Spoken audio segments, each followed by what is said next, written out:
His radio show is Our Kids Finstas, right? Here's this up-and-coming pirate radio DJ with something to say.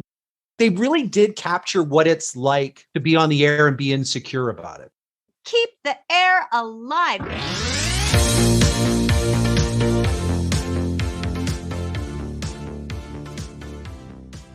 Hello, and welcome to the Untitled Gen X Podcast, a podcast dedicated to the pop culture that raised us.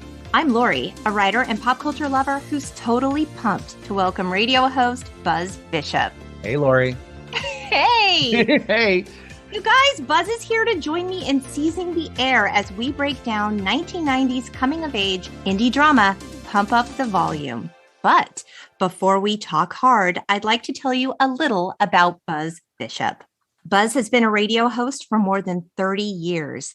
He's met Britney, Christina, Beyonce, and Gwen. He's partied with INXS, slept through the chance to party with U2, and has interviewed everyone from Janet to 98 Degrees. In his incredible career, he's been a TV reporter, newspaper columnist, dad blogger, and an actor that you might even recognize from a 90s Subway commercial. Buzz is a devoted husband and father of 2 sons and lives in Calgary, Canada. He also hosts XL Mornings with Buzz on XL 103, so check him out. Welcome to the podcast, Buzz. Holy cow. This is your life. This is the whole of your professional career. It's weird hearing those intros, but yeah, great to be here. Thanks for having me. Oh my gosh, I'm so excited. We've known each other a really long time. Is it like 15 years almost? Oh my God. I don't even want to know. Time is going by so quickly. Right? Yeah. And okay, so you began your career as a radio host in 1990. Yep. The very year this film was released, by the way. How did you get into radio? I was failing out of university. Seriously. When, like at the end of high school, how you do like career days and you do surveys to figure out what your aptitude is and what you should do. I really wanted to be an astronaut. I wanted to fly the space shuttle. Okay. And so they had me going into engineering and sciences, and that's what I was taking in uni. And I was terrible. I was in the arcade at the Student Union building, pumping quarters all day. I was cutting classes. I wasn't doing anything. I was doing so bad. And my brother was graduating high school when I was in second year university. He already knew he wanted to do computer programming.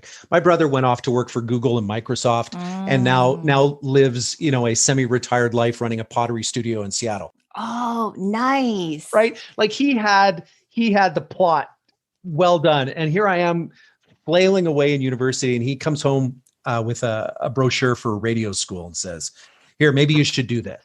And so I went and auditioned for radio school, and I got in, and then my mom knew somebody whose brother worked at a station, and I went for a tour, and boom. Then the next thing you know, I was working in a little town called Vernon in the middle of BC, and 3 years later was back in Vancouver. And, I never graduated radio school. My mom was upset with that I never got the diploma. Okay. But hey, 32 years later, I think I'm okay. You got the career, and that's what matters. Yeah. Wow. So growing up, were you glued to your radio? Did you love radio personalities? Was this something that really spoke to you as a kid? I used to fall asleep with the radio under my pillow at night, right? Like when I was 7 years old. But back then it was, I was playing hockey, and so I'd listen to the junior hockey team and the play-by-play, and I'd put the little transistor radio under my pillow. And then when I was a teen, it's just like I can still see my digital clock radio it wasn't even digital. It had the tabs on it that flipped over when the numbers changed, right?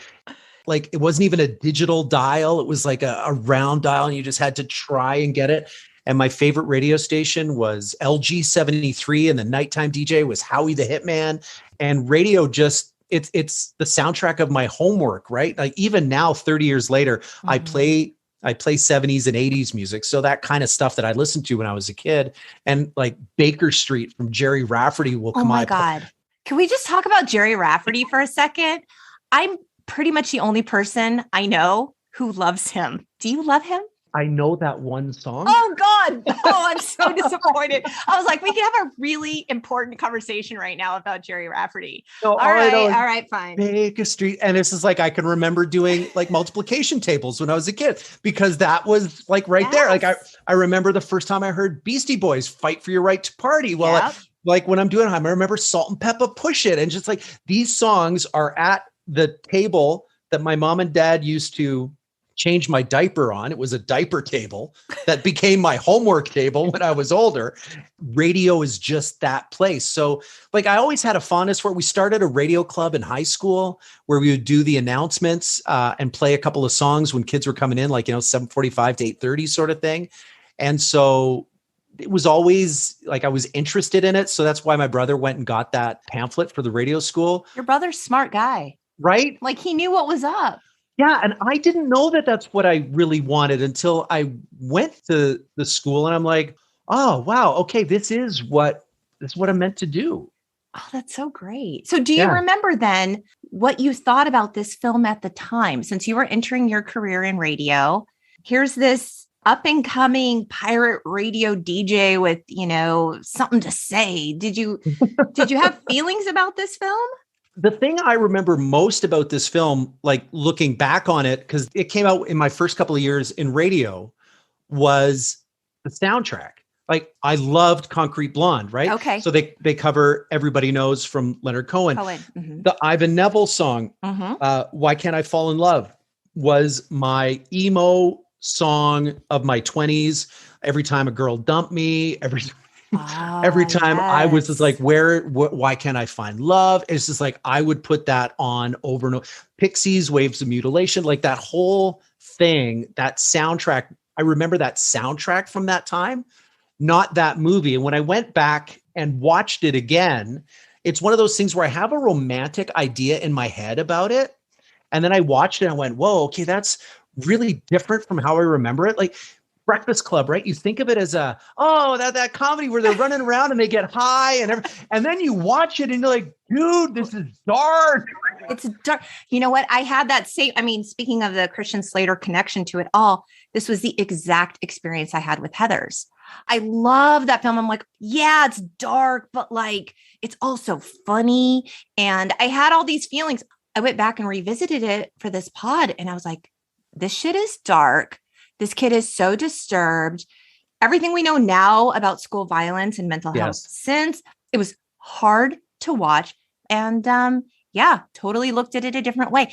And it was the same with this film, because I remember I liked Christian Slater because he was cute. Like whatever, right? 1990, sure. I was a freshman in high school. Right. He's young Jack Nicholson. He's totally like he's got attitude and a whole vibe and like, screw the man. And that bravado was like really attractive to me as a young person.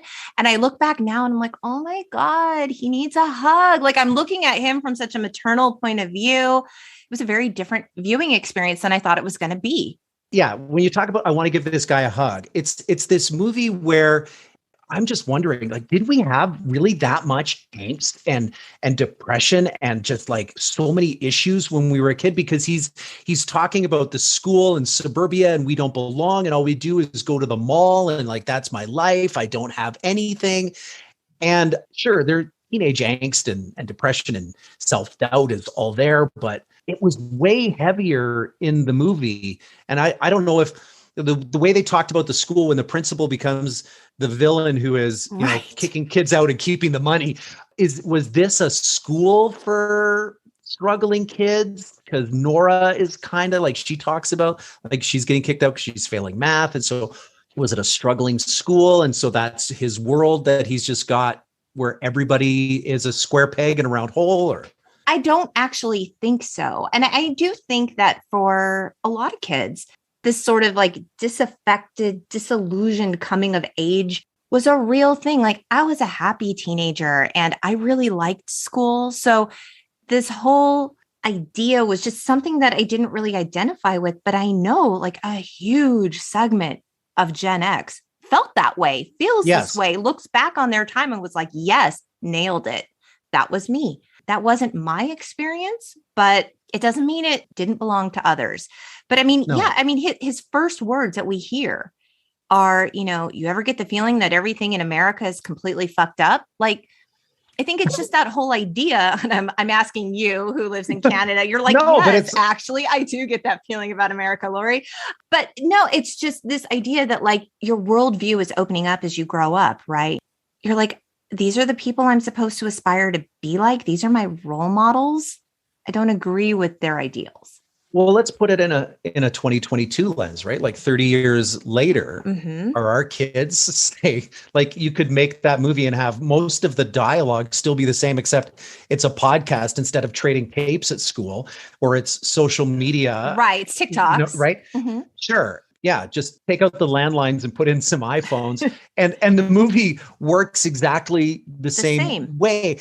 But this also had me wondering about teen movies now, and maybe because my kids aren't quite old enough yet, but are teen movies as heavy? I don't know. I'm not watching Euphoria. Are you watching Euphoria? I am not watching Euphoria by design, because I have a kid in high school and I have a kid in college, and I'm like, I can't watch this. No.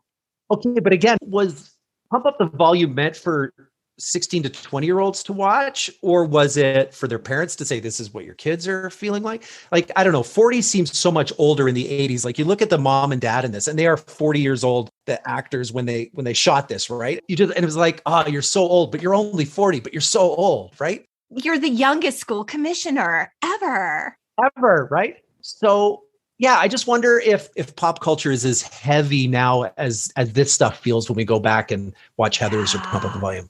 It was so much heavier than I remember it being. I don't know what I remember this film to be. You didn't remember that his whole shtick was masturbating on Mike? I did not remember that.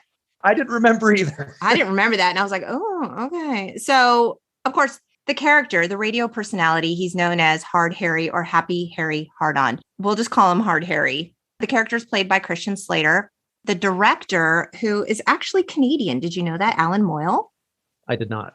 Okay. He's the guy who directed Empire Records. Yeah. Which another Gen X classic. Okay. But I love that poster. I never saw the movie, but I love that poster because Liv Tyler just has the most perfect sweater on that poster. Midriff and the little sort of clueless skirt. Yeah.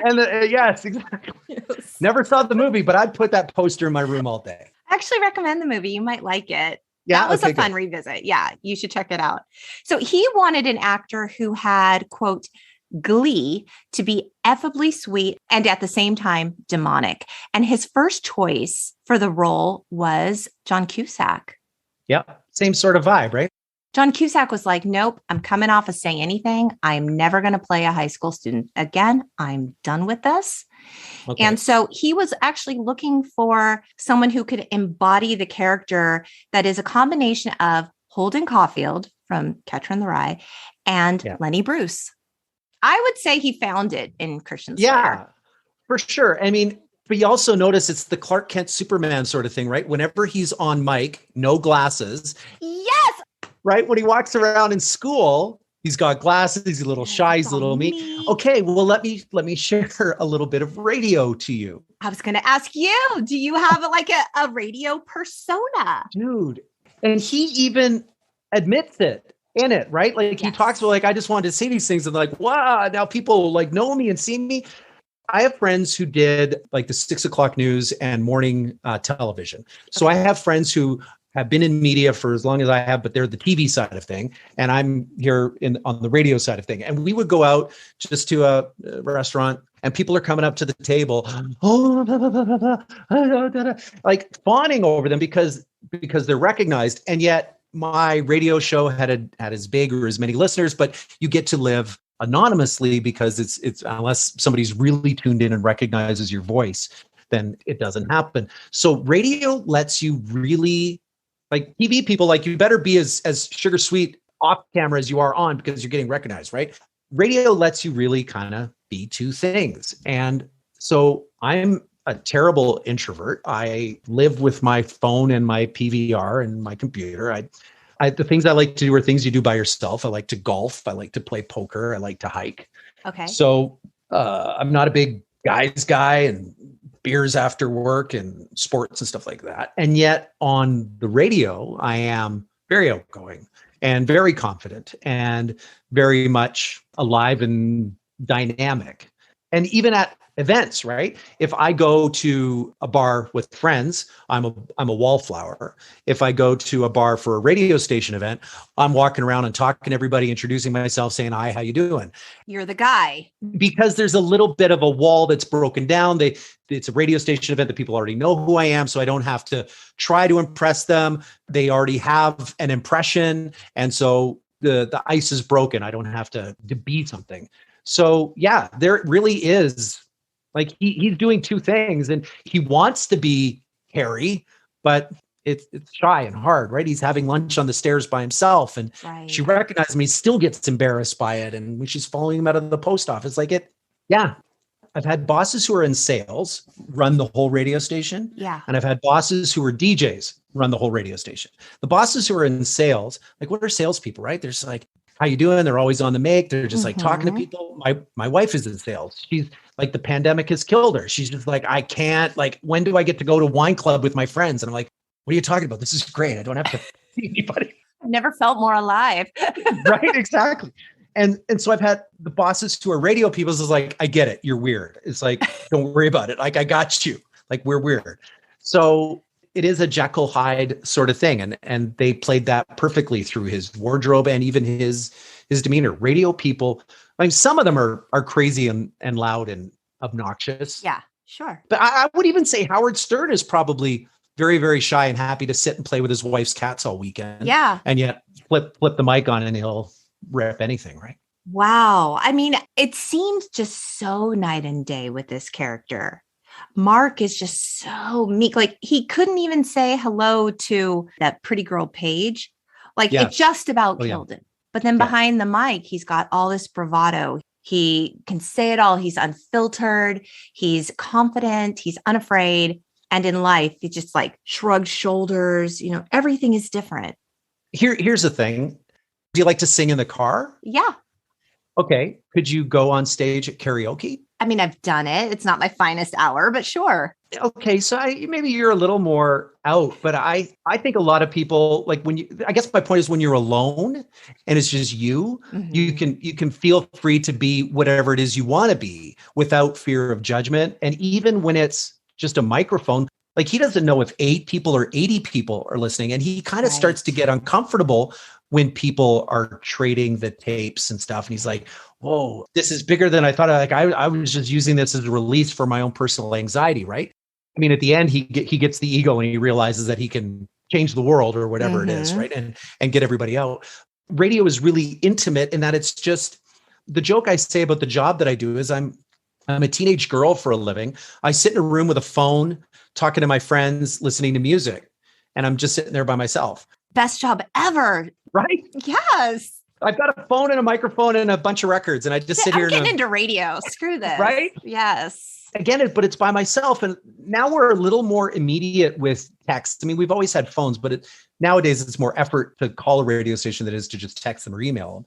But when we get feedback from somebody, it's great, because, like, as a comedian or as a performer, you can go on stage and you feel the audience reaction through the applause or the silence or whatever. Right. There's energy there. Mm-hmm. And radio, it is singing in the shower. And as much as I want to say, somebody to say, oh, that joke was funny, or I totally agree with you, or I disagree with you, there are times when I'm like, somebody will come and mention something that happened 2 weeks later. And I'm just like, oh shit, you were listening? Like, oh, okay, I thought that was just me. And so he has that same, like, they really did capture what it's like to be on the air and be insecure about it. Oh, that's fascinating. Yeah. I mean, you think of it as all like Dr. Johnny Fever sort of stuff, right? We're, smooth like Venus flytrap, but there is a lot of radio people we're insecure. It makes sense. And what's really interesting about this film is that the director, Moyle, he wrote the screenplay for this also. Okay. Yeah. And the original script was titled Radio Death. And it was about a teenage pirate radio DJ who It was about his final broadcast. He had decided that he was going to commit suicide. And in his final broadcast, he was sort of pontificating over all the ways he could do it, or kind of planning it out on air. And so as he's doing this, he's just gaining listeners, right? It's catching on because everyone's like, well, how's he going to do it? What's he going to do? Da, da, da, da, da. And then as the broadcast goes on, it's revealed he's not actually going to go through with it. That was the original draft. It was super dark. Right. So he has that script, but then they also get a treatment for a similar sort of thing. It was going to be called Lean on Me. Ooh, okay. Sandy Stern, who is the producer, she said it had all of the same ideas that were ultimately in Pump Up the Volume. It was only 45 pages. And she said, you know what, this is so your taste. It's so your thing. Look at this treatment. And then she went, shared it with Alan and was like, that was the story I wanted to tell. This is my thing. And so they just kind of blended the two of them together. So is this one Lean on Me to Radio Death? Dun, dun, dun. Alan talked about like his teenage years, and he was in that suburban hell. And it was just like the radio would come from the big city. And this was like his window to the big world that was out there. And also in the mid 80s, this was like that pirate radio sort of thing. That was like one of the big ones was called Radio Free Caroline. And it was on ships in the English Channel. So off the coast of the UK, people were setting up barges so they were outside of government restrictions that they would broadcast into the UK. Wow. And so that's sort of this pirate radio sort of thing was a thing in the 80s. And that again was the root of it. Interesting. And so Mark's whole deal, Mark, AKA Hard Harry, Mark's whole thing is that his family was from New York, and then they moved to shitty Phoenix in the suburbs. Yeah. And he got this radio so that he could communicate with his friends back home. I think that's what that whole backstory was supposed to be. Right. Okay. And then, he just hates it there so much. And his parents, they're there for the dad's job. The dad is the youngest school commissioner. And they're like, he's so depressed. Why is he so depressed? Why is he all alone all the time? And they're like, Mark, you should join some clubs. Mark, you should talk to girls. And that is so me with my 14-year-old right now. What do you join some clubs? I know you don't want to play on the basketball team, but be a scorekeeper. Just go. And so is your kid telling you, look, the deal was if I get okay grades, you leave me alone. Leave me alone. Right. But he still has this outlet, and that's what it is. And I guess it could, like, the parents have no clue that he's got this whole setup in his basement. Which is wild, by the way. Like right. That basement, it's messy as hell. God knows what he's doing down there all the time. The parents don't even wonder. I know. Parents are always stupid in those movies anyway. They are. But this is like his radio show is Our Kids Finstas, right? Like he's using a way to express himself that won't get him into trouble. Yeah, it's kind of his diary. Yeah. That was what we did. We had our secret diaries under lock and key, and he takes it to the airwaves. So, okay. So Samantha Mathis. Yes. Artsy student Nora. Mm-hmm. They wanted Drew Barrymore to be it originally? I didn't, but I can see that. Yeah, but they just said, she's not our Nora. So this was Samantha Mathis's, like one of her first gigs, right? Her first, it was. Because you even see in the opening credits, and introducing Samantha Mathis. And I'm like, move aside, Molly Ringwald. Here's the next one. And the fact that she went topless in her first film. I know.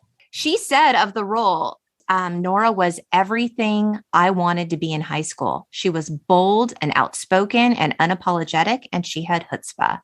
So I thought she was great. Sure. It's that alt girl too. Like you could see like Winona Ryder doing it too as well, right? Just like, out on the side. So when she talks about the radio and how radio captured her as a teen, she remembers with her friends where they would call each other and talk on the phone, listening to the same radio show. So much like the kids are doing in this, right? And the radio show that she would listen to, Dr. Ruth on Sunday nights. Stop. Right? I remember that being a thing. We used to have in Canada, we had the Sunday night sex show, Sex with Sue. And she was like the age of your grandmother. Okay. And she would sit there on like cable access and tell you how to put on condoms and explain. And so that's how you got your sex education. Yes, exactly. Yes. And then the first radio station I worked at, we did Sex Lies and audio tape. Again, a Sunday night. Oh. It was the highest rated part of the whole radio station was our sex talk show. And I produced that for a little while. Yeah. But yeah, that power of radio that would just bring people together. It's like, you're at your house, I'm at my house, and we're talking on the phone and both listening to the radio. Like, that was a thing. That's what everybody did. It was a thing. When I was in high school and all through college, the big hot thing was K-Rock's Love Line with Dr. Drew and Adam Carolla. Mm-hmm. Yeah, exactly. Yeah, right? we were just glued to it. It was huge. Another thing about Samantha Mathis, did you know that she and Christian Slater started dating during the show? I read that. Yes. I mean, there was definite chemistry between them. They had it, but they also had it off film. So it makes sense. And the part that I liked about it was, so when you talked about that topless scene, right? Yes. Hard Harry does the show without his shirt on and he's just doing all this thing. And they get caught by his parents and she goes outside and takes her shirt off, I guess, because he has his shirt off. I guess. Whatever reason. Know. But the scene is like, it's so erotic with them just like facing each other and getting closer and talking and just like some foreplay. And I was expecting it to go into just a whole, just like a big French kissing tongue scene. And she gets on top of him and then goes away. It doesn't happen. Mm-hmm. No. And so I found that really interesting. And then when she does kiss him, it's not a passionate kiss. It's a slow thing. And it's just a peck and run away. And so I don't know if that was an examination of teenage female sexuality where they want to be all these things, but are still holding back or... So it's very interesting, right? Because before Nora discovers that Mark is Hard Harry, she's very attracted to this radio personality, yes. Right? She's writing very sexy love letters on that red stationery, and she's very bold, and he's attracted to her words. She's attracted to his words. And when they're together, because he even says on air, like, I don't believe that the letter writer is really this wild. And when she finally approaches him, she's like basically saying, I am this wild. I've discovered who you are. I am this wild. And she takes off her top and they have this moment, but then together they're incredibly vulnerable. Yeah. You know, and I think she wants to be this girl. And I think that's part of who she is. But I think that this was her bold expression of that when she was topless. But in reality, I don't know. I think she's trying to reconcile what that means. Sure. I did find that scene very interesting because, you know, there's a moment where Hard Harry is becoming so popular. This program is causing all kinds of problems at the school. The kids are questioning authority. They are vandalizing the school. Yeah. With all of like Hard Harry's, you know, what does he say? Like talk hard and all this, you know. So be it. So be it. You know, all this, the kids are just running amok because they're all just so disillusioned by the school administration. They're given permission to break free. Yeah. As this is gaining in popularity, he is getting increasingly nervous. Yeah. And of course, a kid writes him a letter saying, look, I want to commit suicide. I'm serious. Yeah. And he calls that kid and he's like, why do you want to do this? Do you have access to a gun? So the kid is named Malcolm, and Anthony Lucero, the actor who played Malcolm, said that his character was actually gay.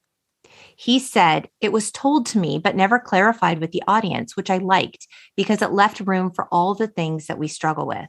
So here, Harry has this conversation with Malcolm about it. And Harry reveals like, look, I go whole days without talking to people. I'm super lonely too. Like, you're not alone in this. And he's showing this real compassionate human side that like, you know, when he's bold and he's doing stuff like masturbating on air and like, I've got my blackjack gum and my diet wild cherry Pepsi, and I've got that feeling like it's all about to break loose, right?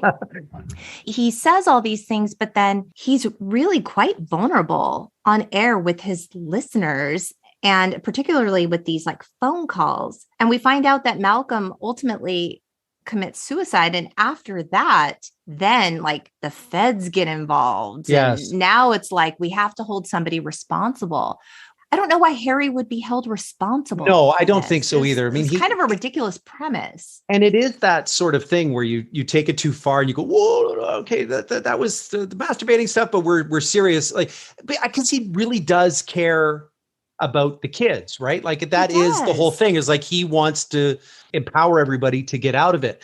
The other part, like where it's not explained in the movie, that character is gay is that was one of the red lines for financing the movie.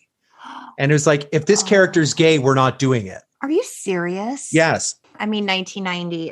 1990, but I don't think it has to do, I think it's because he's gay and he kills himself because he's gay. I don't know if they wanted to light that fire, because later we get another caller. And he is out and gay, and he gets lured to go and be with another guy, and everybody starts making fun of him.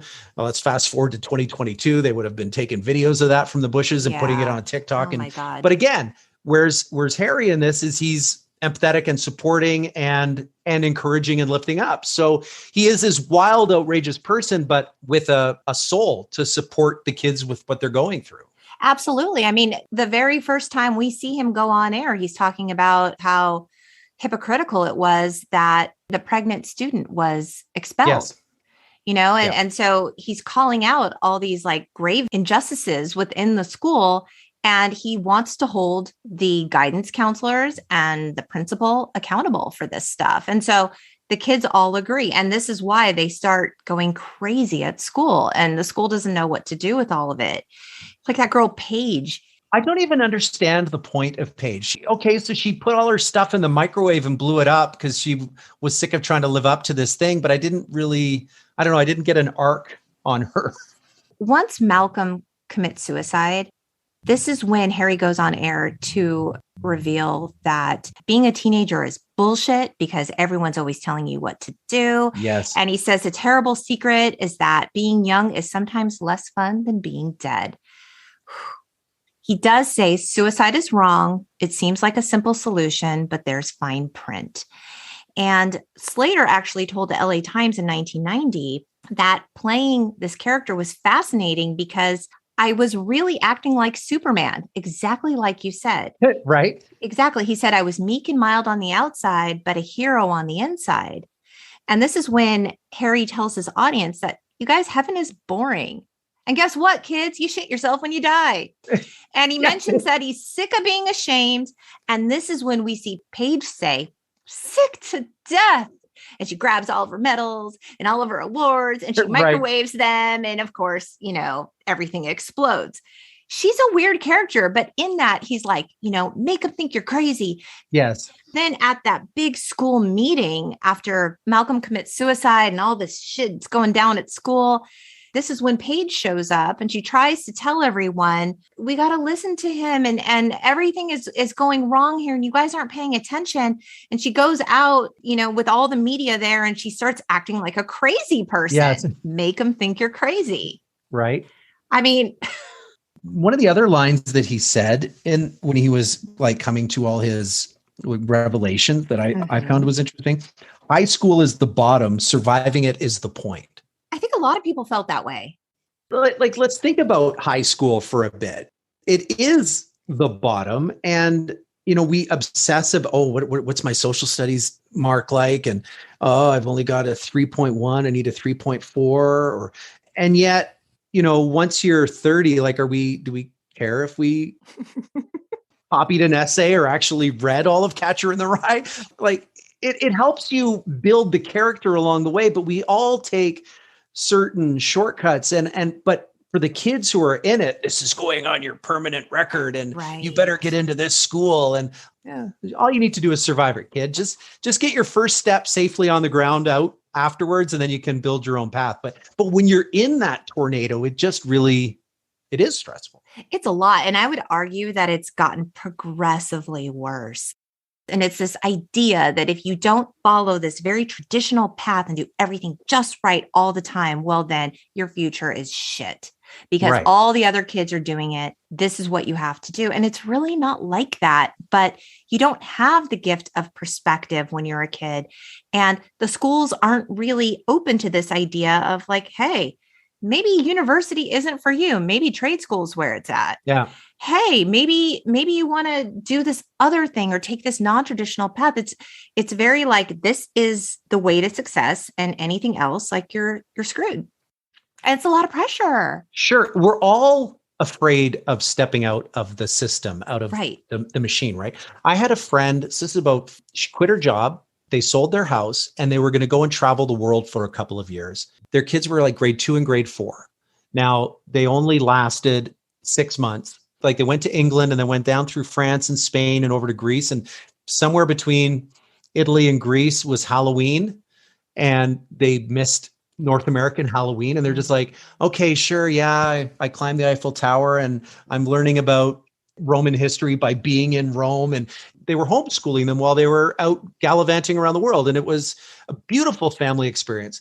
But 6 months after doing that, the kids hated it. And so they came back and went to their regular public school again. And we all worry about, oh, can I take a long weekend to go to Disney with the boys? Mm-hmm. Or can I go to a grandparent's 80th birthday with the kid? Like, oh, we're going to miss school. Well, she just took her kids out for 6 months and they came back and whoop, just flopped right back into the machine. So it's like we get sucked into it, but we don't realize that, yeah, we can break it and take detours. And if we want to come back, we can come back. But like there's all sorts of different ways. I mean, look at you, Buzz. You didn't graduate radio school and look at you now.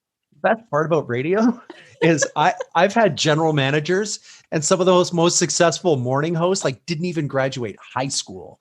Like it's just one of those gigs where you can do it or you can, and it doesn't matter the piece of paper that says you can do it. It's whether or not you can do it. Well, Mark could have had a really successful career in radio. I think he went on to be the next Howard Stern, perhaps. You think? Because the movie kind of ends weird, right? Like he inspires all the kids to rise up. We hear the voices of other pirate radios starting in communities all around the States. And he and Nora are just slapped off in a paddy wagon with the FCC or whoever it was. Everyone trying to triangulate their location, the FCC's. Right. Yeah. So, but here he is. His dad is the youngest school commissioner and his son has just broken 14 different laws. Does it? I mean, maybe in 2022, he grows up to be Jake Paul, but, or Logan Paul, right? Like with his own empire where the rules don't matter. He seems to have a little bit more of a conscience than those other guys, but, I don't know if it ends up really well because back in the 80s, that might've been serious crimes that they were charged. It was super weird. Like all of a sudden this became like sort of an action film with Nora behind the wheel, driving that Jeep like shit. All the while he's telling everyone, and this time like wearing his glasses. So he's like himself. Oh, I didn't notice that. Oh, I hope I'm not lying. No, I think that's right. I think I clocked that. Okay. Yeah. Okay. So he's wearing his glasses while he's, broadcasting with his little mobile studio. And he's telling everyone, hang on, hang in there. I believe the whole world is longing for healing. And I'm like, that's kind of trite, but okay. And he says, and I feel like it's beginning for me with you. And helicopters are closing in and it's craziness. And he's like, this is just the beginning, but it's up to you. Seize the air, speak out, use your voice, do it. You decide, keep the air alive. And everyone just erupts and cheers. And then, of course, this is when we hear all the different pirated radio voices chime in, making their voices heard. And now these kids have discovered there's this platform for their voice. And today, whether it be a TikTok or a podcast, there you go. Right. I mean, it is a metaphor for social media. And as dark as we look back on it, the messaging, I think, really does hold up, right? Like kids are going through shit, rely on each other, find your community. There are people out there like you. If you're obsessed about, I don't know, taking apart headphones and speakers, and that's like what you live for every day after school. Like you go on the internet, you're going to find other people who like to hack together audio equipment. Right. And this was before the internet. So it's like, really, how did you as a kid fully come to understand that, wow, I feel this way. I feel like such an outcast. I feel like such a fraud or a poser, or I don't know what I'm doing. I'm so confused. And you look around and you think that everyone else has it figured out when they don't. Yeah. But with this film, it was, you saw everyone from the athletes to like the punk rock kids, alt kids, to the pretty popular smart girl. They all share the same angst and frustration and confusion, and they all share it all, but they don't know that. And so it takes Hard Harry to bring them all together, and they start gathering in the field where they get the best reception to listen to him. Yeah. And they realize, like, wow, we really are connected by these really powerful, confusing adolescent feelings. But before the age of the internet, how did you really come to find your tribe or come to understand that, wow, we're all going through the same thing? I think it was much harder. Yeah, for sure. It would be by chance that you would run into somebody, right? Right. And now, of course, we have the beautiful, beautiful internet where everyone can find their place, good or bad. You know what? It's really interesting because my first reaction to the movie is, holy shit, 80s movies were dark. Wow, that soundtrack was awesome. Holy cow, those vests were great. Oh, that red plaid shirt that Christian Slater has with the black sleeves. I totally wore that.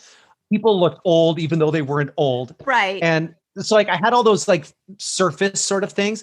But then now after spending 40 minutes talking about book club, it's just like, oh, wow. Okay. There are metaphors. Like I can understand now when Hollywood directors go on junkets and do interviews and go, no, well, it's really meaning like all these things. And like you would watch them and it's like, no, it's not a metaphor. It's Avatar. It's just computer stuff. You just wanted to show off your fancy computer. But now it's like, you think about this and it's like, there's like the connection through radio and feeling alone and finding a place to get together. And it was dark channel radio back then, and it's social media now. And it's just all about finding a way to find support and rise above and lift yourself up. Right. And this is a common thread through films of this era. It's this idea of holding the generation ahead responsible. Look, the administration is telling us how to live. They're telling us how to be. They're trying to make us the certain way. But look, they're the ones who are the hypocrites. They're the ones who can't see right from wrong.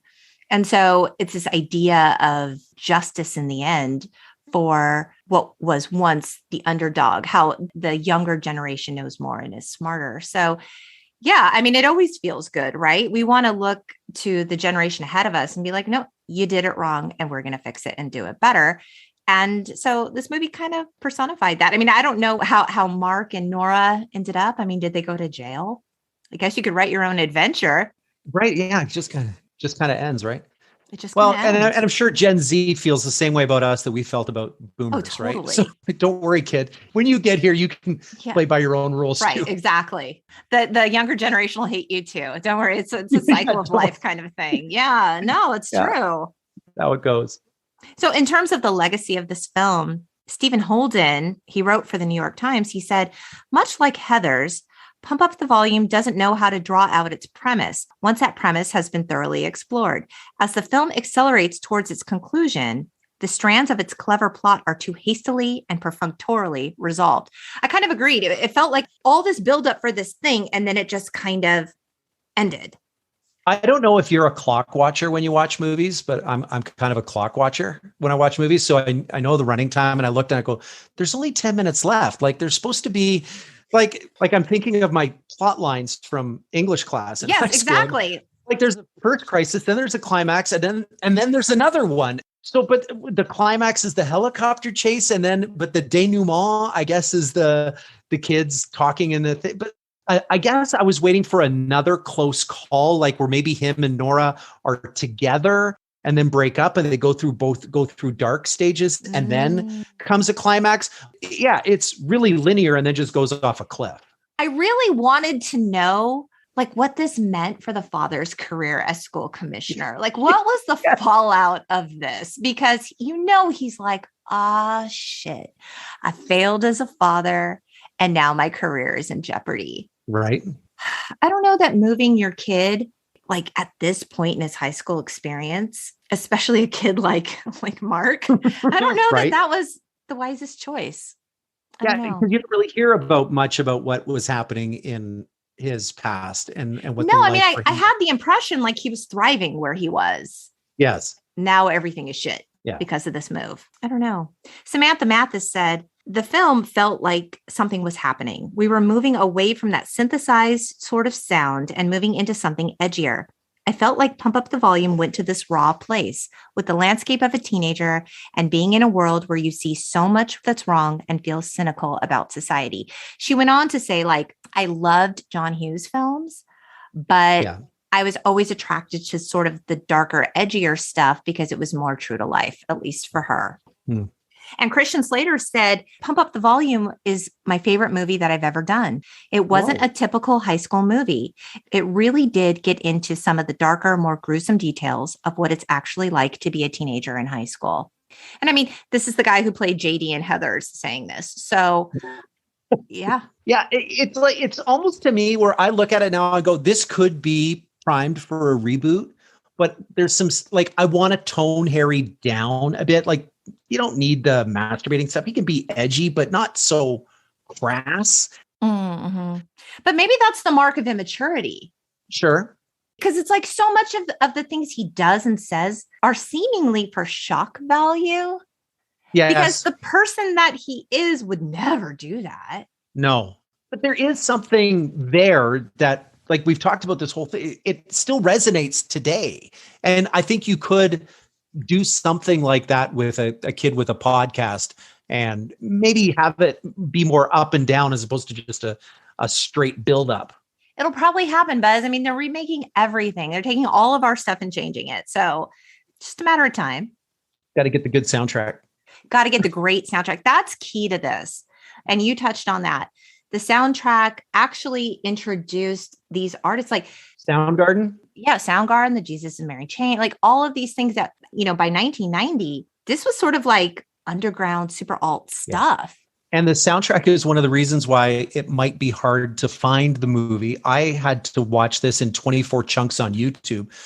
Oh, poor Buzz in Canada. He's like, where can you find it? I'm like, HBO Max. What are you talking about? No. Okay. Well, like I tried to rent it on Amazon. I tried to buy it on Apple TV. I looked. So most of our Showtime HBO stuff comes on a service called Crave. They didn't have it. We don't get Paramount. And then I didn't have it on, it's not on Netflix. And because New Line Cinema made the movie and then got absorbed by Warner, there's rights with the music in the movie. And so it's not distributed as easily. So maybe it's like a US thing and you guys can have it, but like in other international markets, it's not as streamable. Wow. But I was surprised I couldn't even, like, come on, let me give you $6 to rent it. Like, come on. Man, Buzz couldn't even get, like, he had to work hard to watch this, you guys. We owe you a lot. Yeah. Well, hey, it was almost like I had to watch it pirate radio style by some guy who made a 24-track playlist on YouTube. Oh, I don't know. Is that how you avoid the copyright? Just make it in 4-minute segments instead of the whole thing? That's such a nightmare. Like throughout this whole process, weren't you like, screw you, Lori. Oh my God, why did we choose this film? This is the actual hardest. Oh, it was good. And you know what? I enjoyed it. And it really made me think about my career and at the beginning. And and again, and the music was just like that Ivan Neville song. Oh, so good. And Concrete Blonde, so good. So good. I agree. Okay. So we've been talking hard about this film, but you've been talking hard for over 30 years. So I want to shift gears to your career. Oh God. Okay. Sure. So you've done all the things you sent me. I will share these on Instagram. You guys are so epic. Buzz has met everybody. Tell me what it is like to meet some of the most popular artists. They've got these huge fan bases and you meet them in studio. What's it like? I got lucky to be in radio at a top 40 station in the mid to late 90s, right? So we're talking like from Nirvana to Britney, like that era, right? So alt rock is coming down and pop is coming up. The internet hadn't really come in, so radio is still king of pop culture. And they would bring bands to our show. And our radio station was out in the suburbs. And I was doing the afternoon drive show, and bands don't want to get up in the morning. So they would come and see me in the afternoon. Okay. Right. And they would drive 45 minutes out to the suburbs. Like they wouldn't do a Zoom or a phone call. They would come out. And so I've met 98 Degrees like a couple of times, just sitting like across the table from me. Like Destiny's Child, we're talking first album. Beyonce is 16 years old. And you have a picture with her. Right. And her and Kelly and Latavia, like they're all dressed. This is OG Destiny's Child. Yes, here. yes. Okay. And they're all dressed the same. And yet the moms and the aunts are out in the hallway just looking after them. And I'm goofing on them, talking about like they've got crushes on Kobe Bryant. And I asked Beyonce, like one of the questions, like if you could have a superpower, what would it have? And Beyonce's like, I want to have invisibility so I could go in the room and hear all those people going, and it's just like, I could just hear it. Right. And they sang Amazing Grace, like seriously, like 4 feet from me. And that was just like incredible. Wild, right? Britney Spears, I introduced her on stage at a concert, 17,000 people in an arena, right?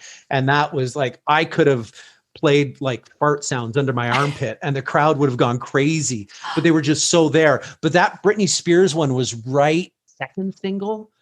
Yeah, we talked about how Baby One More Time was originally written for TLC and they turned it down and she was just lucky to get it, and talked about working hard with her mom and her family and stuff like that. You know, I did the first ever radio interview with Avril Lavigne and Nelly Furtado, like launching their careers. And the change that you see from them is like they come in and so it's like the first album. There's nothing behind them. There's not like, I've got some songs and will they be good? Will they be not? So like they're doing their own makeup, they're doing their own hair, and they're wearing their own just like regular clothes. Like the picture I've got of me and Avril Lavigne, she's just wearing like a skater shirt, right? Like with the skulls down the side, like, and black pants. And she just looks like a 15-year-old kid that you'd see at a skate park. And then 4 years later, it's like, bam, right? Yeah. It's just like all done. The career and the time frame that I had, it's like, I feel like I'm name dropping, but it's just like, I got to talk to Janet Jackson when she was going to a concert and she was in the car with all of her dancers and she was so flirty. And I'm just like, oh my God, I'm in love. Like, are you flirting with me? Like, it was amazing. Like Michael Bublé back in the 90s, I met him when he was a bar singer. Like an actual lounge singer. Dude, like 300 people in a club that's in the basement of a hotel. Dude, that's so cool. So Michael Bublé, he had a band called the Bubble Jets. It was Michael Bublé and the Bubble Jets. So this is the swingers era. Okay. I remember it well. Right. So Sunday nights was swing dance night at this club called Babalu. And it was made like a Cuban cigar lounge sort of thing. That very 90s, right? And Bublé was the headliner on Sunday nights. And I was the MC in between band sets where we would have dance instructors come out and would teach the crowd how to do swing dancing. Cool. Do you swing? I danced a little bit. Yeah, I used to do it in the 90s too. My husband was in a swing band. We were like into swing culture. Yeah. Ah, great. Super fun. Okay. Right. Okay. So Bublé is the thing and I'm the MC. And so for a summer and a fall, like 8 months, I was hanging out with Michael Bublé every night. And you could see it back then. He left that to go and do a play based on a famous Canadian DJ.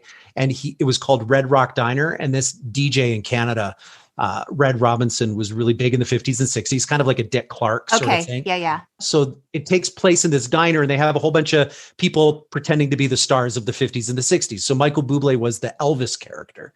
And so he goes and he does that show, does really well in Vancouver. Then he goes to Toronto to do the show. And while he's there in Toronto, a former prime minister of ours, his daughter is getting married. And they see Michael Bublé performing at this thing, and they ask him to be the entertainment at the wedding. Okay. And guess who's at the wedding? David Foster. Oh, God. And that's where he connects with David Foster, and then the rest is history. And my girlfriend wanted to be a jazz singer at the time, and she and Michael would sing together. And later, like 10 years ago, 15 years ago, they co-wrote and produced an album and some songs for other people together, so they're still connected. And then when she and I broke up, I was really down. And so Michael invited me to be part of his little posse. He introduced me to some girls who would hang out at his table all the time to make me feel a little better. So that was good too. So Michael Bublé was your wingman. Yeah, he lifted my spirits when I was a little sad. That's amazing. But again, it's the time, right? Like they talk about like Steve Jobs and Bill Gates and the time they grew up. Well, it's just like, well, it was where like Gates is growing up in Silicon Valley and gets these jobs at Hewlett Packard. Well, so of course it was all going to come together, right? And if you kind of half go down a path, well, then there's a greater chance of all these things connecting, right? Yeah, so it's true. So to have met No Doubt and Christina and just all of these stars from the 90s. Like, well, of course I was. I just happened to be the guy on the air in the big city at that time. God, not a bad place to be. You have to tell me the story of how you slept through the chance to party with U2, because talk about regret. Right? So record companies pitch radio stations to play their songs. And so it's like, hey, I've got the new album from Lenny Kravitz. You guys should play this. Back in the day, you'd get the record album and there'd be $10 inside, or concert tickets, or a coupon for a new stereo or something like that. That's called payola, and it got it got ruled out of the industry. You're not allowed to do that. But like any salesy business, right? There's a little bit of grease that goes with things. So the record reps would call on the radio station to pitch their records and stuff like that, and invite us to concerts and things every now and again. And that's how we would get backstage passes, because, if I go backstage and meet Kesha, well, now I've got this experience about meeting Kesha. And for the next 3 weeks when I'm playing the song on the radio, oh my God, Kesha, so great. And that's how it goes. Right. So I was having a nap, and Alfie called me in the afternoon and invited me to go to the Four Seasons Hotel after the concert. I already had tickets to the concert, and so this is answering machine time, or like not text messages or anything like that. And yeah, I slept through the phone call and missed the chance to go and hang with U2 in the Edge. This would, like in 1994, 95, which would have been good, right? I mean, yeah, I think it would have been more than good. The party with INXS, though, that I did go to was yes, fun. The party with INXS. Okay. Tell me all about it. Okay, because it's kind of sad. So it's right. It's 1997, and INXS has just done "Elegantly Wasted," which they recorded in Vancouver. And my girlfriend at the time, same one that was singing with Buble, she would hang out at the Sutton Place Hotel. And this was where INXS was staying, because they had like a residence suite for the hotel. And while they were doing the album, they were staying there. And this was the fancy hotel in Vancouver where you would always run into celebrities in the lounge. And so it just became a champagne bar, and the cool people would go and hang out there, and we'd see celebrities. So she became friends with Andrew Ferris and Michael Hutchence. Her and her 3 girlfriends were just at this hotel a lot, just ran into them a lot, just became friendly with them. As one does. Yeah, as one does, right? I mean, right? Right. So INXS comes through in 1997, and they did this thing called blind dates. So beer companies, what they would do is they would get big bands into small clubs. Cool. So INXS in a bar that seats like 800. And this is 1997. Yeah. So like INXS it's not Kick, it's not X. Oh, it doesn't matter. But it's still INXS, right? So you're seeing them in a small bar. So we go to the bar, and we get the tickets, and we see them, and blah, blah, blah. And then the girls who knew Andrew and Michael is like, we're going to the Four Seasons after, and blah, blah, blah. So we meet them in the bar, and we small talk in the bar, and then they got a ballroom. And Michael Hutchence comes in, and he had just had a motorcycle accident, I think, and he had a broken leg, so he had a cane. And we're just sitting around the table, and we're all chatting.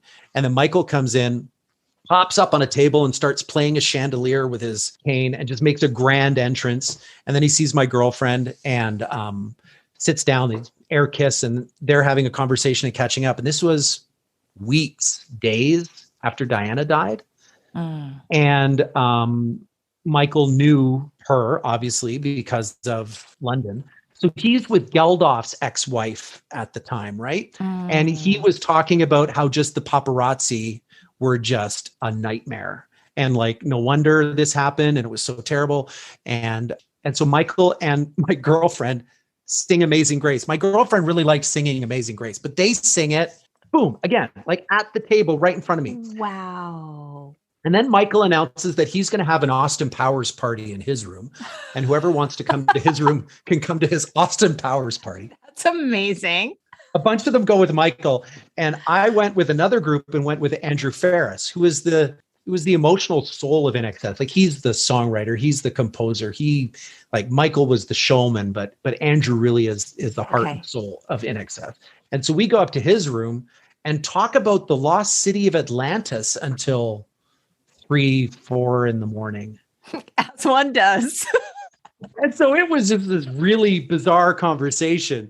And I remember just like kind of half falling asleep at it. So partied with INXS. It wasn't like wild and crazy. I didn't go to the Austin Powers Shagadelic suite with Michael Hutchence. I went to the cerebral suite with Andrew Ferris where we talked about it. But you even when you like Andrew is still making music. He's doing country music now. Okay. And he lives in Nashville. INXS is magic. Yeah. So to have met Michael, gosh, that would have been just 4 months before he died. That was a dream come true because when I was 18, 19, I wanted that hair. I eventually grew out that hair.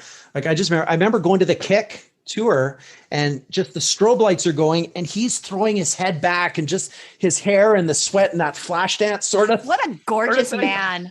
Oh, yeah. And just the Mick Jagger moves and all that. So he had it. Yeah, but again, I've been lucky, right? Oh, so blessed. And today you host mornings for XL 103. Yeah. And get up early and play all the songs that I grew up listening to and just try and get out of the way and just like, here's Elton John and here's Queen. I mean, my favorite, you're speaking my love language right now. And yes, you know what? I saw on your social media, you have plans to take your son to go see Elton John in Paris this summer, followed by the Stones in Amsterdam. And this is your kid's first concert experience?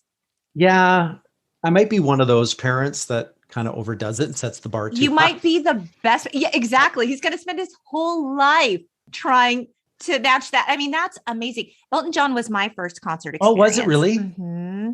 I mean, in 1994, I was 17 years old, but you know, I was the kid in high school in the 90s during alternative that was obsessed with Elton John. I was that kid, but you know, fantastic. that's okay.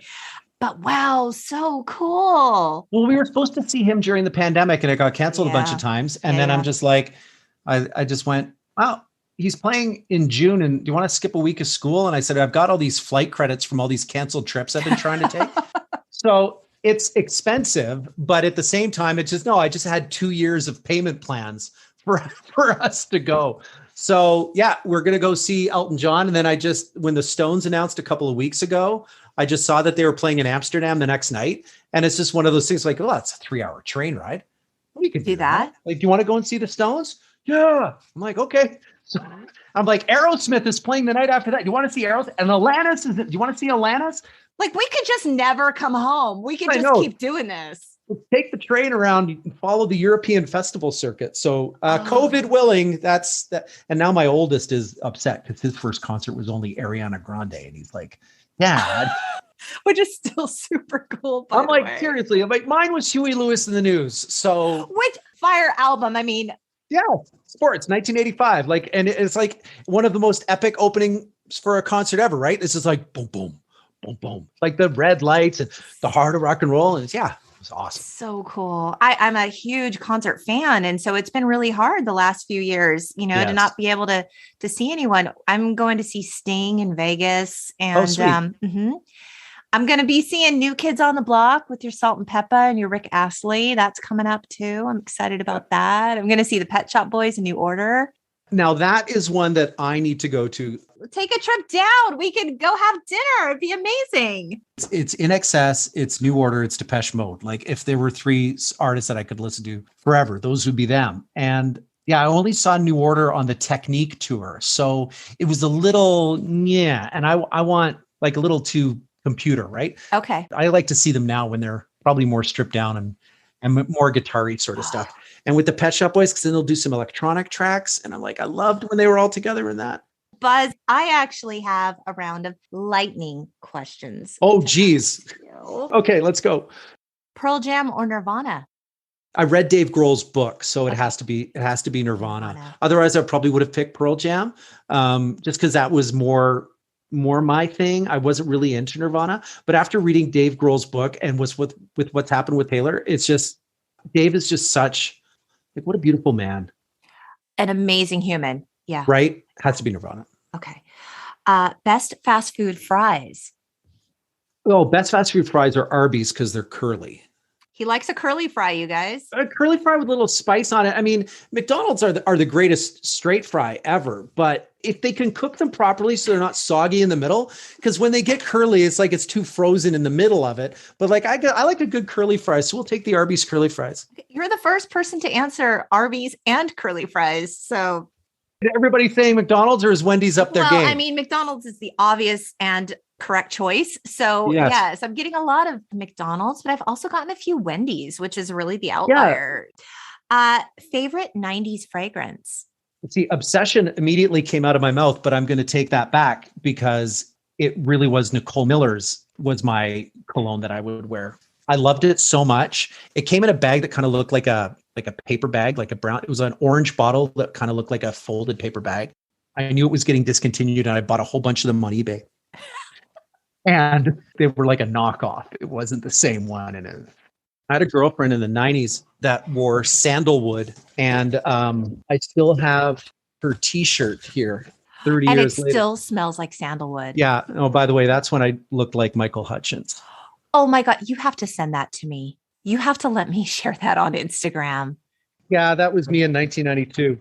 So I have that. I don't know why this box is in my office of girlfriend things from 40 years ago. But your wife really appreciates it. But yeah, that's there. I still have, that sandalwood smells so good. Oh my God, that's so funny. Okay. Did you ever own a bucket hat, Buzz? Bucket hats? No, I wasn't a bucket hat guy. Okay. Brenda or Kelly? Kelly Kapowski? No. Or Kelly 90210? Yes. Kelly 90210 reference. Mm-hmm. Yeah, sure. Yeah, Kelly. I dated a girl. Yeah, I dated a girl who looked like Kelly. Now, did you date her because she looked like Kelly? No, I was just really bad in the 90s. I'm getting that sense. I was really bad. Okay, what was your first car? My first car was a 1983 Honda Civic sedan, green with a velvety light brown interior. First new car was a 93 red Honda Civic. The one where you had to pay extra to get a passenger side mirror. It only came with one. And so one year for Christmas, guess what I got? I got a side mirror. In the 90s, as a college student, I bought a brand new Toyota Tercel. It came with one mirror. One mirror, right? Yes. Because that was the CX. If you wanted the DX, then you got two mirrors. Yes. I had a 6-disc changer in the trunk. Oh, that shit was hot. Right? That was hot. I remember going to like Circuit City to have them install one in the trunk. Yeah. And you were so cool if you had a 6-disc. Yeah. And then, but before that, I had like the little spot where you could pop up your drinks where it had the 2 cup holders underneath the shifter. I would have like a portable Discman on Velcro sitting there with the adapter that would go in the cassette deck. Playing my Chris Isaak Heart-Shaped World. That's a good one too. Oh, gonna definitely have to cover that on the pod. Okay, were you a latchkey kid? Yeah, I was. And like even in the summer and in spring break and stuff, like I just remember, I don't remember going to summer camps. Like here I am stressing about where am I going to send my kids to summer camp? Right. And I just remember mom and dad like would leave in the morning and I'd get up and there'd be like, cut the grass, weed the garden, reorganize the shelves and feed yourself and don't die. Yeah. There were chores to be done all the time. Yeah. We were home alone a lot. Yeah. Yeah. Well, since you were home alone so much, what was your after school snack of choice when no one was around and you had free reign in the kitchen? I would dig into the chocolate chips and the butterscotch chips because there was always like a variety of different chips in the baking cupboard. And I would just like bag those down like it was popcorn. And maybe throw in some raisins too, just like make my own little Olympic mix. Little trail mix. Yeah, but no nuts. Without any of the protein? No, yeah. It was just like 2 flavors of chocolate chips and raisins. And I will still do it now. Oh my God. Okay, what was the film that traumatized you most as a child? I remember the first movie I cried at. Okay, what was that? It was E.T. when I was 12. Oh, I remember going with my mom and dad, and I just remember just bawling. But even not necessarily like trauma, but I was like movies affect me really emotionally. Like On Golden Pond, same thing. I was probably far too young to understand the depth of that movie, but I remember bawling with that. But then the other way, watching movies like Karate Kid. I had a nervous breakdown. I was 8 years old. I had a nervous breakdown over the Karate Kid. What about? The end. It was so triumphant. Yes. It went the other way for me, where I thought I was like a superhero when I came out of that. And I'm just like, oh my God, that kid with short dark hair who looks really young and small, just like me. Look what he did. And it's just like, I was doing the swan thing. And it's like, I joined the wrestling team in high school. I was like, I can do this. And then I wrestled up a couple of weight classes and separated my shoulder. So. Okay. You said your first concert, that was the next one, was Huey Lewis. Huey Lewis, February 14th, 1985, row 32 on the floor. Shut up. How do you remember that? Do you have the ticket stub somewhere? I do have. Are you looking at it right now? Because how? I have my ticket stubs somewhere in here. I didn't know that people collect ticket stubs. Yeah, they do. And I put up on my Instagram one year, like all my tickets, like from INXS and U2 and all these tickets. And I had a guy from like middle of nowhere, Iowa. It's like, oh, how much do you want for your U2 ticket stub? And I'm like, from 1987. Yes, exactly. From 1987. I said, you can have it. Just make a donation to your local food bank. I said. And so I sent it to him, what do I want? And now I look and I see these people on Twitter. It's like Michael Jordan's debut ticket stub sold for $300. I'm like, whoa. Yeah. I'm trying to think, did anything awesome happen at any of the concerts I went to? I saw Corey Hart twice. Did anything happen? I'll tell you what happened. Your life is better for it. That's what happened. Right. Okay. This last question is for me, Buzz, since we've had a lot of Elton John talk here. What is your favorite Elton John song? So we were playing some songs for his 75th birthday, and I wasn't really an Elton John fan growing up until my brother was, and I remember listening to Elton John's greatest hits like on a long drive one time, and I was just like, oh, okay, I get it. So like at first I want to say Leave On. Oh, Leave On. No one has said that. Great choice. But the one I played on the radio this week, and I was just like, oh, and I can't wait to see it live, is Bitch Is Back. Bitch Is Back is great. It's fun. Yeah. Bitch Is Back for me. Ah, good pick. So thank you for joining me, Buzz. It meant a lot that you took the time, and you just had so many great, insightful things to say about radio. I knew you would. Yeah. Hey, and keep listening to the radio, everybody. I mean, it's great we're here on a podcast, but when this is done, go and flip to 92.9 on your FM dial or whatever it is. No, XL 103 out of Calgary, you guys. Check it out. You can listen online. I mean, radio it's immediate. A lot of it now is, it's networked and it's tape delayed, or somebody from out of market is doing it, but there's still lots of great local radio out there. And support local media. Unlike in Pump Up the Volume, where he can turn it on and say whatever he wants and just be an authentic self. We are air quotes professionals with ethics and standards. And as much as media gets divided these days, it is still a great industry to be in. And I hope it lasts another 15 years. Oh my gosh, I do too, because I always felt a really strong connection to like my morning drive and my nighttime drive home, because I felt like I knew the hosts and they would talk about their families, and I would feel like I knew their kids growing up and what was going on with them. And they felt like part of my family. For sure. Thanks so much for inviting me on this. It's been a blast to reconnect with you. It's been too long. I know. Thank you. And listeners, thank you so much for joining us. If you're enjoying the pod, I invite you to rate and subscribe so you never miss an episode. We have a Patreon, patreon.com/the Untitled Gen X Podcast. And as always, we hope you keep in touch, beautiful people. Bye.